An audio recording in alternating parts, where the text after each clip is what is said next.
Welcome back to Bullseye on the afternoon on AM 930 WEOL. Andy Bullbarch, Matt Douglas with you. Hey, coming up Tuesday, November 27th at Lorain County Community College's Stocker Arts Center. Lucky Chops will be performing, and joining us right now on the hotline is the trombone player in Lucky Chops, Josh Holcomb. Josh, thank you for the time this afternoon. How are you? Doing well, Andy. Thanks for having me.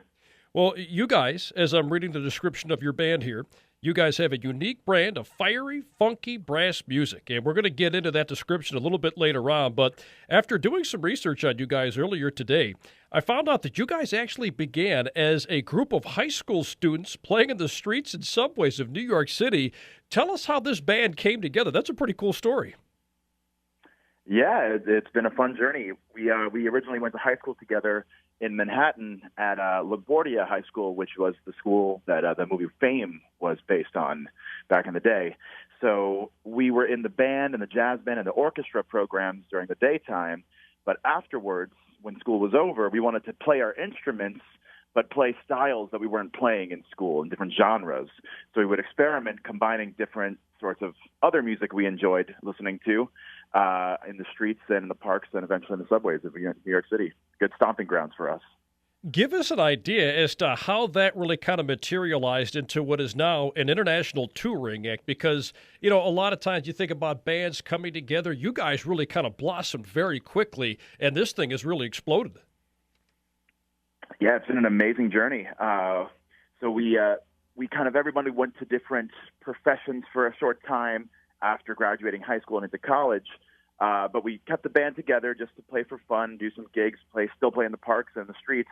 And then eventually the interest was so high, we would get such a good response that we kind of convinced everybody to just quit their jobs and let's play full time outside in the subways and doing various gigs, and let's see where it goes.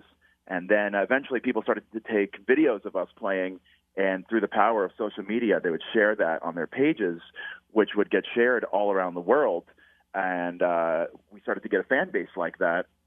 And then soon enough, we started to get demand to do touring shows all over the place. And now, 12 years later, that's what we do full time. So you guys have been together for a dozen years now doing this? Yeah, since we were in high school. And tell us, you know, how this has all kind of come together. It's crazy. I mean, 12 years you guys have been doing this now. Give us an idea as to how many tours you guys have been on and how those have actually separated themselves also. Because, you know, when we talk to bands, that the fascinating thing I find is that, you know, every tour seems to be at least a little bit different. You guys have been doing it, as you mentioned, for 12 years. You know, how have these tours been so different and so exhilarating for you guys? Well, actually, so for most of our existence, we were mainly based in New York, where we were able to practice every day almost and play almost every day and really refine our craft and our sound. And we weren't touring at that time. We were just kind of stirring the pot and boiling the waters at that time. But then we started to tour about 3 years ago only. So we've only been doing the touring side for about 3 years. But we've done it straight with very little breaks or downtime over the past couple of years. So it's kind of almost been one long touring season, and that's been an amazing journey. We're speaking with Josh Holcomb. He's the trombone player in the band Lucky Chops. They're playing this coming Tuesday, November 27th at Lorain County Community College's Stocker Arts Center. Now, at the very beginning of the interview, we talked about how you guys are a unique brand of fiery, funky brass music. Well, what is it that makes you guys unique? Well, I think, our instruments have been around for a really long time, but there hasn't really been much, in the way of the popular music or the public eye. Our instruments have kind of faded to the wayside over the past several decades. So we're trying to revitalize interest in the beautiful instruments that we play, hopefully to inspire the next generation to discover the joys of playing instruments. And we do that by combining a lot of more relevant or popular modern styles of music into our repertoire to kind of appeal to today's demographic and anybody really, but specifically to the kids or the more contemporary generation. Well, you mentioned that you guys have quite the story. You were telling us earlier you were able to get the entire group to eventually kind of quit their day jobs and take on the band full time. Tell us about the other four members of the group as well. You've got a trumpet player, you've got a drummer as well, you've got a gentleman who's actually playing three different instruments as well. Tell us about the rest of the band.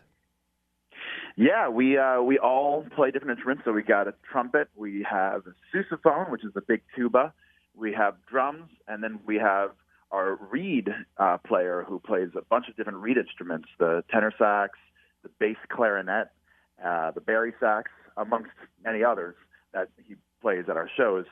And we all have very different musical interests, which kind of keeps us fresh and on our toes because we like to combine our different personal musical interests to see if we can have a nice blend of all these different elements to create one harmonious sound.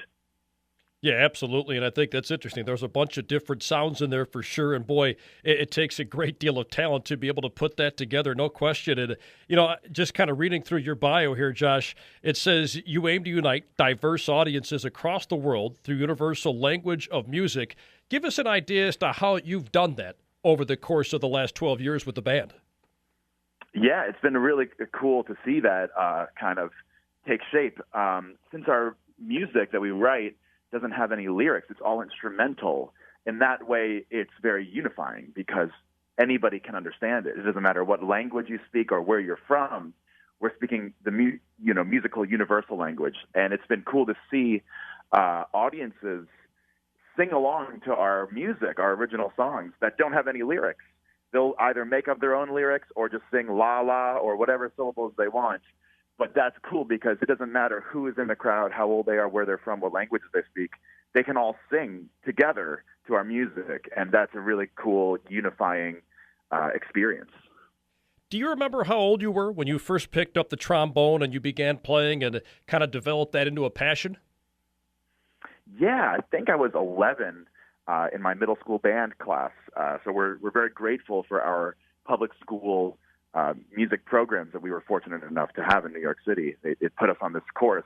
And at the time, I was, very rebellious little middle school kid, and I loved my rock music.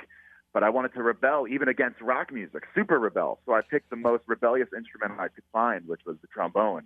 And as an act of rebellion, it soon turned into a love. So genuine passion emerged from that, which was an unintended side effect, but it wound up being the best thing of my life. Yeah, no question about that. I mean, here you are doing this all these years later. Who is it? I mean, I know everybody's got a different source of inspiration, maybe some musicians that they've kind of patterned their style after. Is there anybody out there you could point specifically to, or are there multiple musicians that you could certainly draw back and say, these guys or these ladies were my primary source of inspiration? So many people. But off the top of my head, maybe one of the biggest ones is a classic Louis Armstrong, of course. He pioneered the kind of music that we play and brought it to the public eye and became a legend and did so much great things for the music. And amidst it all, he was able to always play with such joy and passion and gave 100%. And that kind of, even though our music might sound different than his, that approach to a career and to music making, I think, is just so amazing and never ceases to inspire me. You mentioned that you were really heavy into the rock scene before you picked up the trombone when you were just a youngster getting ready to head into junior high school. Who were some of your primary influences outside of Louis Armstrong? I mean, you had mentioned that, you were a big rock guy. Was there anybody that you originally remember really kind of getting you interested in music, opening the door for all of this? Let's see. So, at that time I was really into ska music, which was, I guess passing phase in that time in the 90s, but it had a trombone, featured in a lot of the bands. So that sound was able to resonate with me, and I used to love going to the ska shows, and that was a great stepping stone for me to get into this world of music that we play. I had kind of forgotten about ska until you just brought it back up, so that's pretty interesting. Yeah. I mean, the beauty of the 90s, man, right, was that it was filled with all different kinds of music. I think a lot of people associate it with, like, the garage bands in the early stages of the decade, but the 90s was great because as far as the music went, it was extraordinarily diverse. Yes, exactly. And so that's one thing that we try and bring back is more diversity in our what you might hear on the radio today, which a lot of it can kind of sound monotonous after a while. Very cool stuff. Again, we're being joined by Josh Holcomb. He's the trombone player for Lucky Chops. They're playing Tuesday, November 27th at Lorain County Community College's Stocker Arts Center. For ticket information and event details, make sure you head to stockerartscenter.com. That's stockerartscenter.com. Josh, this was a lot of fun. Thank you so much for coming on the show and sharing some details as to how you guys got together. We look forward to seeing you here at Lorain County Community College on Tuesday, November 27th. Thank you very much, Andy. Nice to talk with you. Very nice to talk to you as well. Thank you so much for joining us. Again, that's Josh Holcomb. He's the trombone player with Lucky Chops. Hey, check that out. Make sure if you're in the area, Tuesday, November 27th, you head to Lorain County Community College's Stocker Arts Center. Time for a break here on Bullseye on the Afternoon. Matt Douglas and I return after this here on AM 930 WEOL.